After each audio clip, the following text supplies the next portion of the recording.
Alrighty then und damit ein herzliches Willkommen zu einem weiteren Shakes and Fidget Video mit mir und Basti.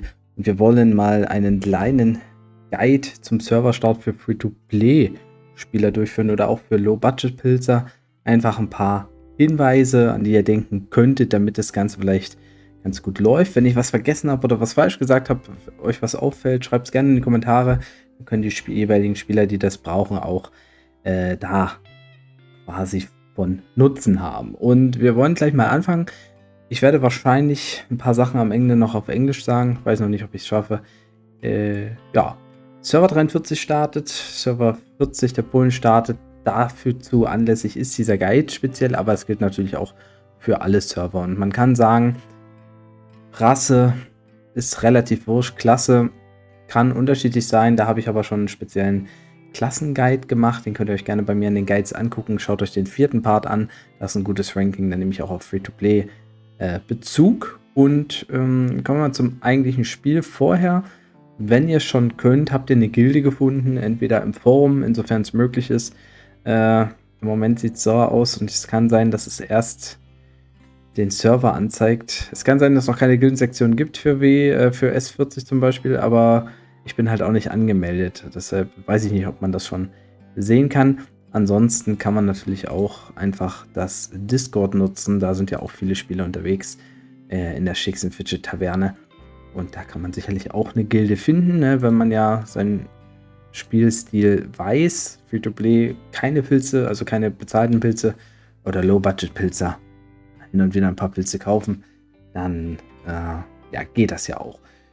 Und so, bevor ihr dann spielt, solltet ihr auf jeden Fall einer Gilde beigetreten sein, so oder so. Also entweder ihr habt schon eine Gilde oder ihr findet einen im Gildenfinder. Wenn das nicht so gut funktioniert, müsst ihr Level 10 spielen. Das ist für Low-Budget-Pilzer und Free-to-Play-Spieler natürlich schon ein bisschen problematischer, aber es geht. Vorher, also die Low-Budget-Pilzer sollten sich das Starterpaket holen, definitiv.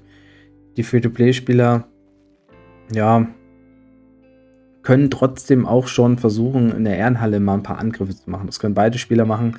Bringt ein bisschen Gold, bringt ein bisschen Ehre. Ja, Ehre ist zwar wurscht, aber kann Vorteile bringen, sagen wir es mal so. Und das Gold vor allem kann Vorteile bringen. Und die Low-Budget-Pilze, die sich das Starterpaket geholt haben, die müssen gleich in der Gilde die Upgrades kaufen. Hier 5 und hier 5.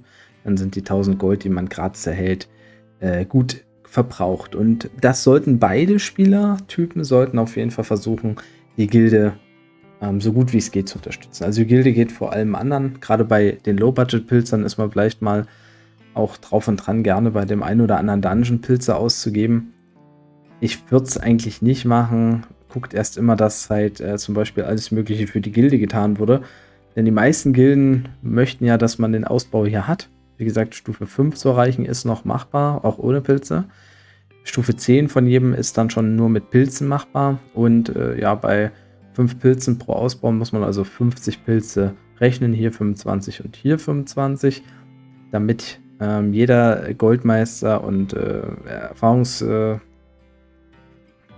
auf 10%, auf Stufe 10 ausgebaut hat.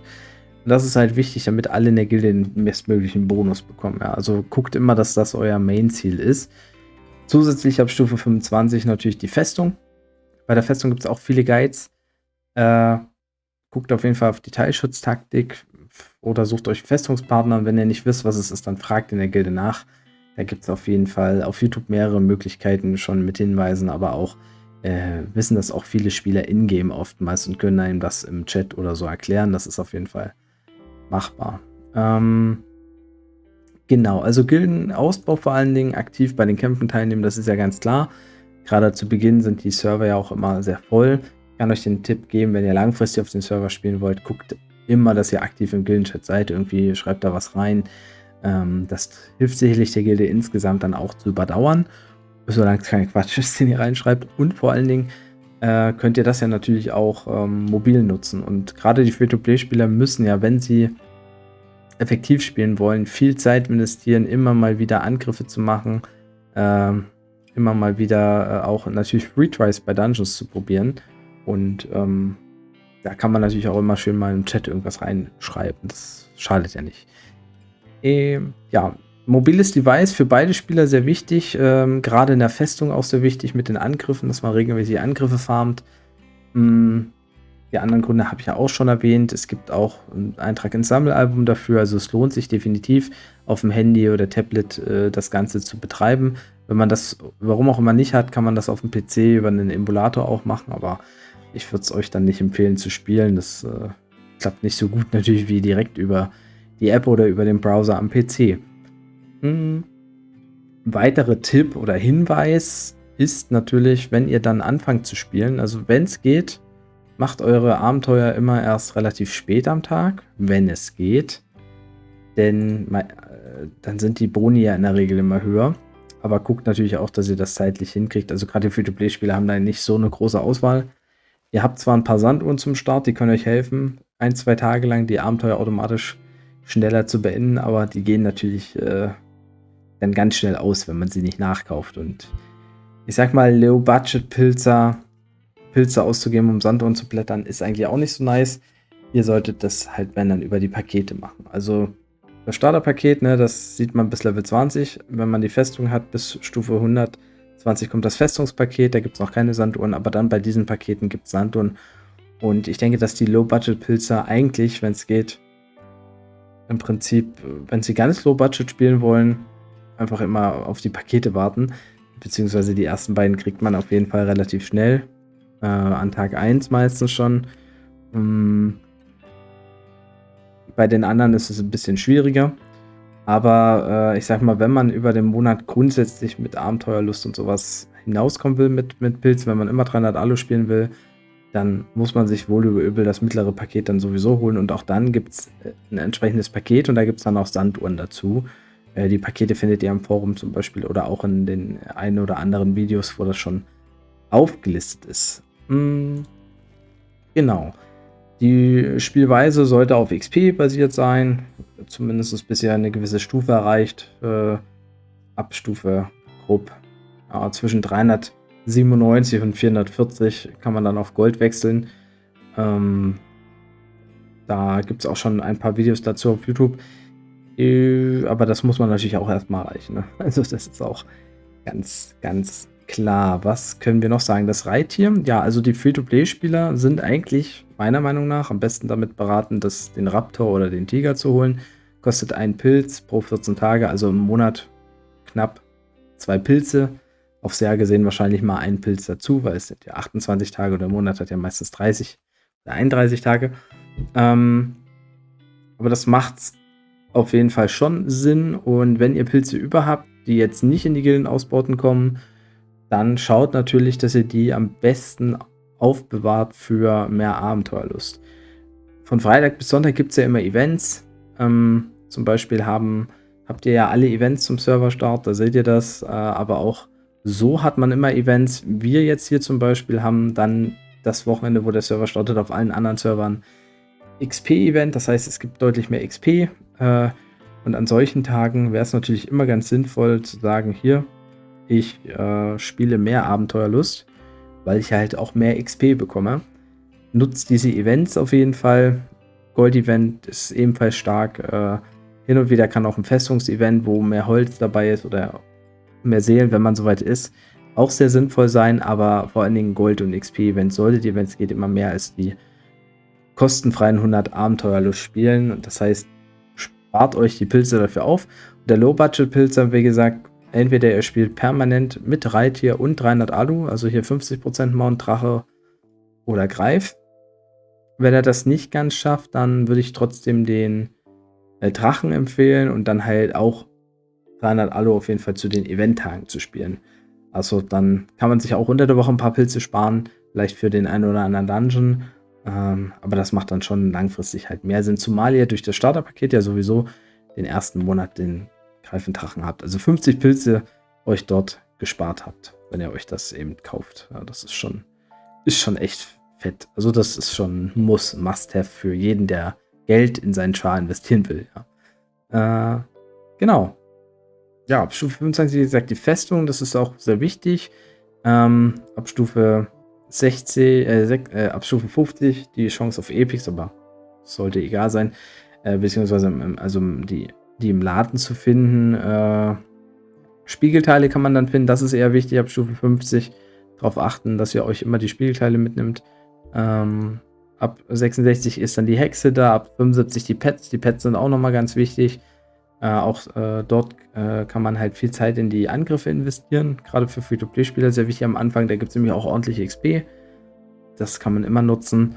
Ja, Sammelalbum ab Stufe 10 im Zauberladen, das solltet ihr natürlich holen, wenn es geht, auch da Pilze einsetzen. Je eher ihr das habt, je mehr Abenteuer ihr mit Sammelalbum-Prozente spielt, desto mehr Value habt ihr. Und ich denke mal, man kann auch Free-to-Play, es gibt gute Beispiele, dass man Free-to-Play ordentliche Sammelalben haben kann. Also in einigen Players-to-Watch-Folgen haben Free-to-Play-Spieler gezeigt, dass das möglich ist. Ja? Und dass man auch von der Stufe her recht gut dabei sein kann nach einem Monat. Also da hatten da Leute, die teilweise auf Stufe 200 waren oder knapp unter 200 waren. Also das ist auch natürlich immer abhängig auch von der Gilde, ne, wie stark die Gilde ist. Aber das ist auf jeden Fall drin. Habe ich jetzt noch was Eklatantes vergessen? Ja, ich würde euch empfehlen, auf jeden Fall am Ende des Tages auch immer in den Waffenladen zu gucken, wenn ihr da zum Beispiel auch ein Level gemacht habt oder so, sind die Items dann besser. Aber ihr müsst auch immer gucken, ist es denn sinnvoll überhaupt jetzt was zu kaufen oder nicht? Täglich einloggen, gerade deshalb auch wichtig mit dem Mobile Device, ist, damit ihr auch die Boni bekommt. Na, die sind nicht schlecht teilweise, da gibt es Tränke, Gold, Sanduhren, dies, das. Sehr, sehr nice. Und ja, beim Glücksrad natürlich auch, wenn es geht, am Ende des Tages reingucken. Das gilt vor allen Dingen auch für die Pilze. Erstmal ist ja immer gratis. Und wenn man da jetzt mehr spinnen will, das kann sehr, sehr hilfreich sein, müsst ihr euch halt Lucky Coins farmen. Und Lucky Coins schafft man über die Werbung, über die Flimmerkiste. Und wenn ihr am PC seid, probiert es mal über die Browser-Version, nicht über Steam. Und wechselt zwischen Taverne und Glücksrad hin und her. Es gab jetzt einige Zeit die Chance auf sehr viele Sanduhren. Ich weiß nicht, ob das immer noch der Fall ist. Sanduhren sage ich schon. Ja, Lucky Coins. Um halt täglich hier auch vielleicht sogar 20 Mal drehen zu können. Und die Vorteile, ja, zum Beispiel durch Pilze, durch Erfahrung, durch Gold, aber auch durch Ressourcen, wenn man die Festung hat, ist das Glücksrad sehr, sehr stark. Die Pilzer, also Low-Budget-Pilzer, sollten wahrscheinlich auch nur über Lucky Coins drehen. Es lohnt sich aber einmal für die Pilze, sich vielleicht 20 oder 19 Pilze dann anzusparen, weil man ja auch einen Eintrag ins Sammelalbum kriegt, wenn man hier durchdreht quasi. Und ja, genau. Guckt auf die Sammelalbum-Einträge, es bringt immer Boni auf die Werte. Habe ich jetzt noch was vergessen eigentlich so Free-to-Play? Ja, also eigentlich ist es immer so, dass man keine Pilze in die Dungeons investieren sollte, denke ich. Also vielleicht zumindest zum Serverstart. Irgendwann pendelt sich das ein, da kriegt man auch ein Gefühl davon, was geht. Man kann ja auch Tools nutzen im Discord, Shakes and Fidget Tavern Discord, wenn ihr da seid. Da gibt es ja auch gute Tools, um zu schauen, ob es der Dungeon jetzt überhaupt schaffbar. Da muss man gar nicht so viele Werte eingeben. Das lädt seinen eigenen Char rein. Sehr, sehr hilfreich. Und da weiß man halt auch, okay, macht es jetzt Sinn, vielleicht diesen Dungeon anzugreifen oder nicht. Ja, Tränke, wenn ihr sie findet, behaltet sie euch halt auch auf für wichtige Ereignisse, nicht einfach immer reinschlucken, sondern halt sammeln, wenn notwendig. Und ja, immer auch schön Ehrenhalle spielen. Also nicht nur wegen Sammelalbum, sondern vor allen Dingen auch wegen Gold. Ja, Gold ist halt sehr wichtig. Und ab Stufe 85, also ihr solltet auch als Free-to-Play-Spieler versuchen, so viele Angriffe wie möglich zu machen auf Spieler, die halt voll equipped sind, damit ihr pro Angriff vielleicht die meisten Bilder ins Sammelalbum bekommt. Dann ab Stufe 85 gibt es eine Hilfe in der Festung, wenn ihr sie spielt mit Mine, kann man den Heiligen Gral finden, aber nur, wenn man grob, ja, also wenn man schon 1000 Bilder im Sammelalbum gefunden hat. Der Heilige Gral gibt euch die Chance, wenn ihr jetzt dann durch die Ehrenhalle watschelt, dass euch angezeigt wird, ob ihr dieses Item braucht fürs Sammelalbum. Ja? Dann blinkt das so auf und dann wisst ihr, okay, ich brauche das noch. Das ist mega hilfreich.